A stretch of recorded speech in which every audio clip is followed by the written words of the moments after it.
Welcome to Understand the Math. In this video, I'm going to teach you exactly what a piecewise function is, work through some examples, and learn how to evaluate piecewise functions, and then work through some more examples and learn how to graph a piecewise function. Let's get started. Let's begin by understanding what a piecewise function is. A piecewise function is just a function that is defined in separate pieces or intervals, with each piece having its own expression. Let me show you what I mean by that. F of x is an example of a piecewise function, and it's made up of three pieces. The first piece is x plus 2, and it's defined for x less than 0. I'll highlight this piece on our graph. Notice that we have an open circle at x is equal to 0 because this piece of the function is not defined at x is equal to 0. The second piece of the function is x squared, and it's defined for x greater than or equal to 0 and x less than 2. Here's what this piece looks like. Notice that we have a closed circle at x is equal to 0 because it's defined at that point, but at x is equal to 2, we have an open circle because it's not defined at that point. The third piece of the function is equal to 1 if x is greater than or equal to 2. Here's what this piece looks like. It's just a horizontal line equal to 1. And notice that we have a closed circle at x is equal to 2 because the function is defined at that point. I'll now teach you how to evaluate piecewise functions for different values of x. The first function that we're going to evaluate is the same function that we just looked at on the previous page, and we're going to evaluate this function for x is equal to -2, 0, 1, and 2. I've written down 3 steps that we can follow, and these steps can be used to evaluate any piecewise function. The first step is to look at the given value of x, and the second step is to determine which equation applies to that given value of x, and then the third step is we just plug x into that equation and simplify the answer. Let's walk through this and see how this works. We first want to evaluate f at -2. Since -2 is less than 0, we're going to use our first piece of the function, which is equal to x plus 2.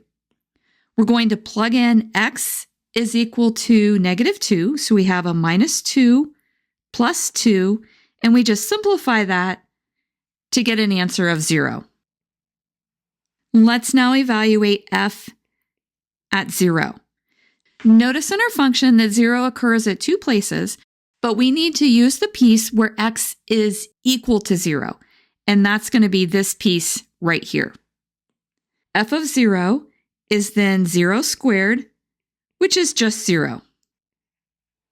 Let's now evaluate f at 1. Looking back at our function, we notice that when x is equal to 1, we're in this interval, so our function is going to be equal to x squared. F of 1 is then 1 squared, which is just equal to 1. The last point that we're going to evaluate is at 2. So let's write down f of 2 equals, and then let's go back up to our function, and we notice that when x is equal to 2, we need to use the third piece, which is just equal to 1. So f of 2 is equal to 1. Let's now look at an example that's a little bit more complicated. I would encourage you to pause the video and see if you can complete this example on your own.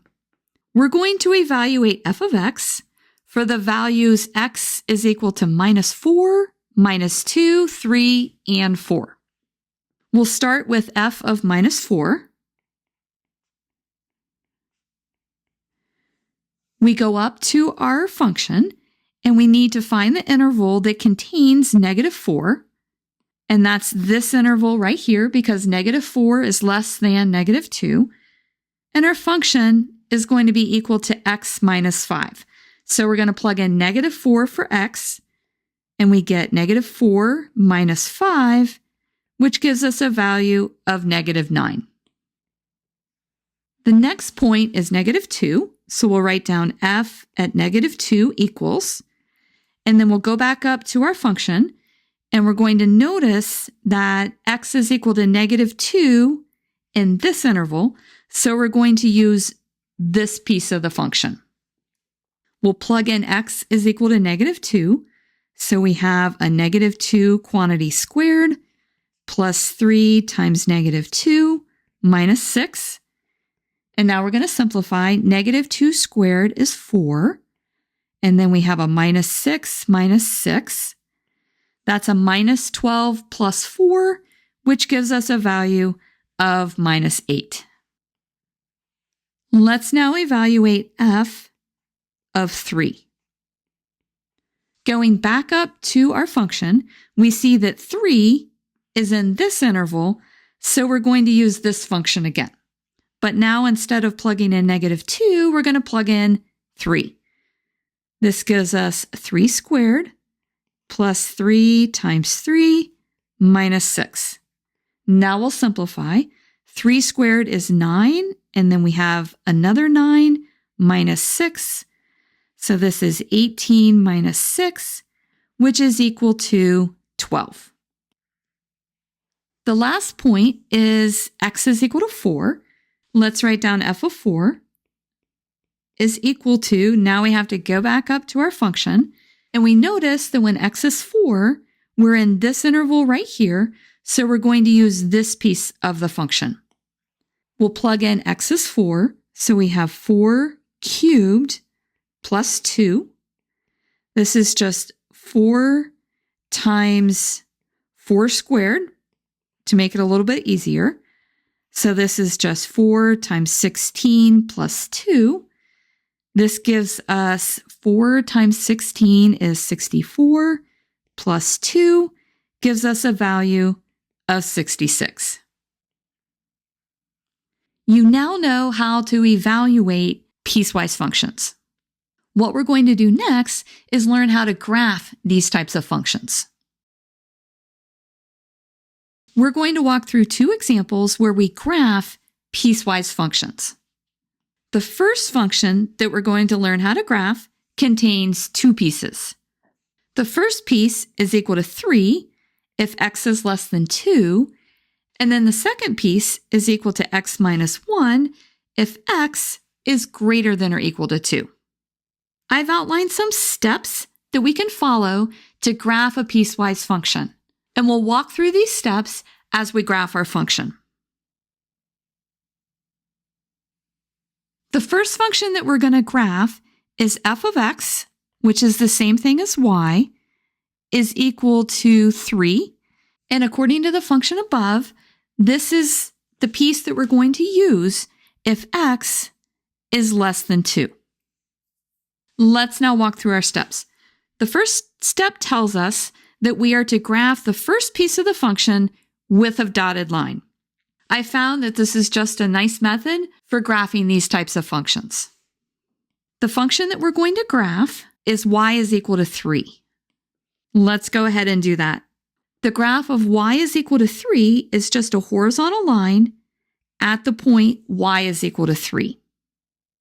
The second step is to draw an open or closed circle at the given x point. And by that point, we mean the point x is equal to 2. Because x is less than 2 at the point 2, we're going to draw an open circle. Our third step tells us that we're now going to graph the appropriate left or right side of the circle with a solid line. This function is valid for x is less than 2, so the left side of the graph is the part that we're going to draw a solid line. The fourth step is that we're going to erase the dotted line.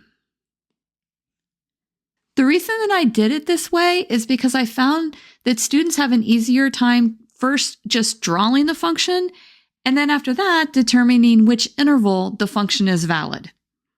Let's now graph the second piece of our function.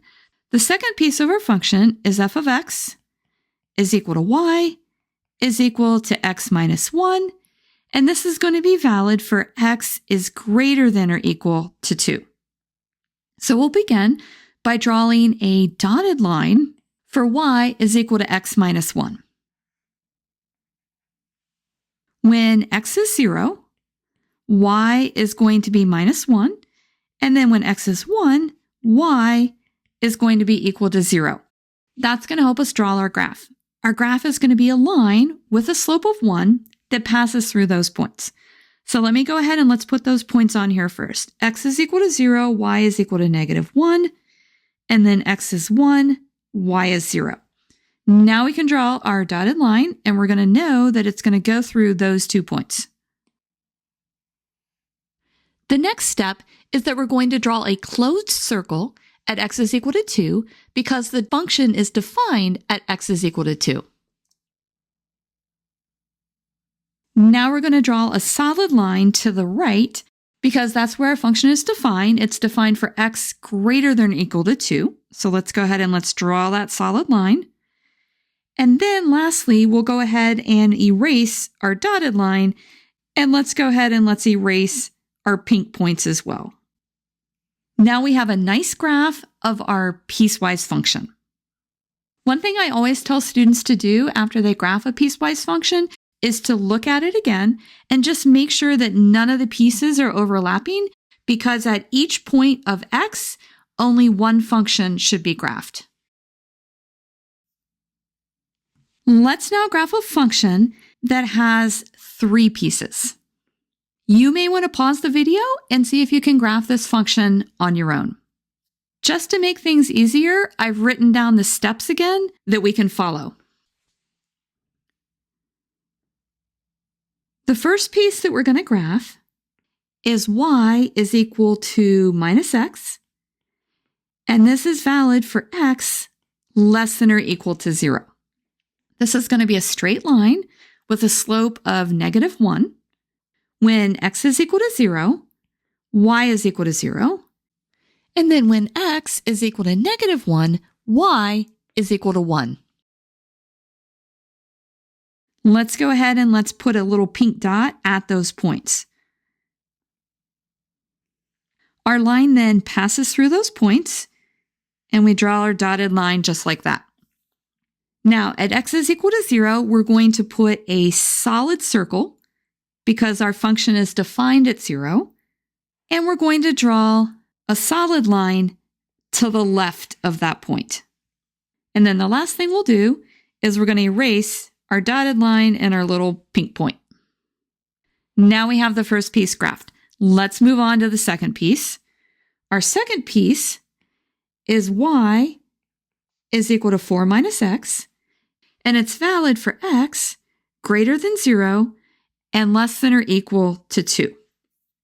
This again is going to be a straight line with a slope of negative 1. When x is equal to 0, y is equal to 4, and then when x is equal to 1, y is equal to 3. Let's go ahead and put those points on. When x is 0, y is 4, and then when x is 1, y is 3. Our line then is going to go between those points. Let's go ahead and let's draw our dotted line. Before we do our open and closed circles, I'm going to go ahead and I'm going to erase our pink points. Now we're ready to draw our open and closed circles. We're going to have an open circle at 0 because our function is not defined at 0. And then we're going to have a closed circle at 2 because our function is defined there. Let's go ahead and let's draw those. We have an open circle at x is equal to 0. And then we're going to have a closed circle at x is equal to 2. Now let's go ahead and let's draw a solid line between those 2 points. And then lastly, we'll erase our dotted line. Hang with me, we only have one more piece. The third piece is y is equal to x minus 3, and it's valid if x is greater than 2. This is going to be a straight line with a slope of 1, and we can put in x is equal to 0, y is equal to -3, and then let's plug in x is equal to 3 and y is 0. And we'll go ahead and plot those points. We have 0, -3 here, and 3, 0 here. Now we can go ahead and let's draw a dotted line and connect those points.